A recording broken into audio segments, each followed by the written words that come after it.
भवानी मातेचा लेक तो मराठ्यांचा राजा होता. झुकला नाही कोणासमोर, मुघलांचा तो बाप होता. सर्वप्रथम रयतेचे राजे, स्वराज्य संस्थापक छत्रपती शिवाजी महाराजांना माझा मानाचा मुजरा.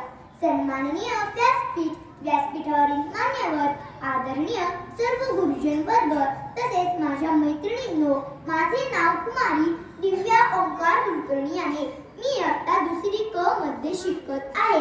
सह्याद्रीच्या कड्या कपारांनाही पाजर फुटेल, डोंगर माथ्यांनाही घाम फुटेल, झाडे शहरातील आणि विशाल नभालाही ज्याच्या पुढे झुकावे लागेल असा रयतेचा राजा, आदर्श राजा म्हणजे राजा शिवछत्रपती.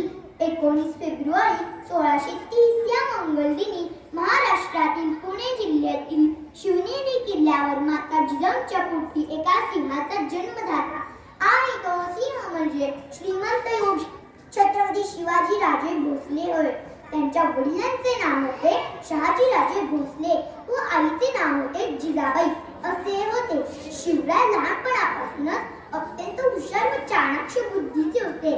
त्यांना वडिलांचा फारसा सहवास लाभला नाही, परंतु माता जिजाऊंनी त्यांना उत्तम संस्कार व शिकवण दिली.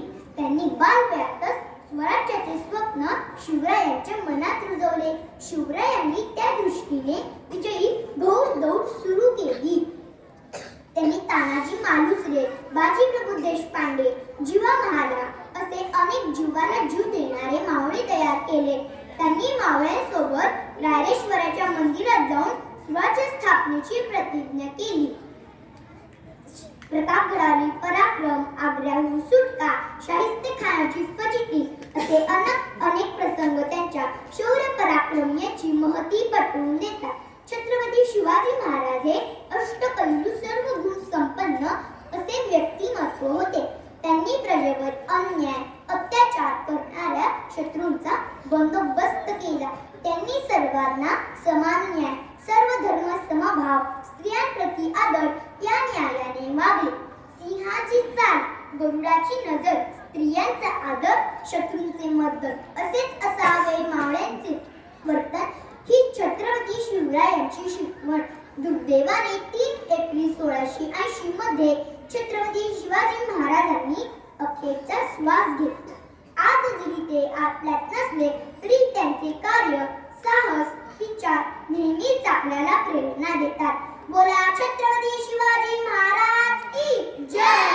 जय भवानी, जय शिवाजी, जय शिव